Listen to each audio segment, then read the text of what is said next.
Hello friends, ఈరోజు నేను ముడి అటుకులతో చుడువా చేసుకుంటున్నాను ఫ్రెండ్స్.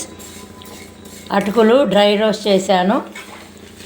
తర్వాత పల్లీలు పుట్నాలు వేయించుకొని నూనె కొద్దిగా వేసి అందులో పచ్చిమిరపకాయలు కరివేపాకు వేశాను. తగినంత ఉప్పు, కారం వేసి ఇప్పుడు కలుపుకుంటాను. స్టవ్ బంద్ చేసుకుంటున్నాను ఫ్రెండ్స్. ఇదిగోండి, వేడి వేడి ముడి అటుకుల చుడువా రెడీ.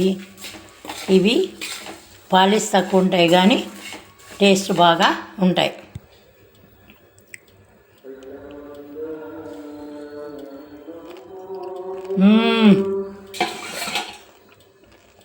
ఈ వీడియో నచ్చినట్లయితే please like, share and subscribe my channel.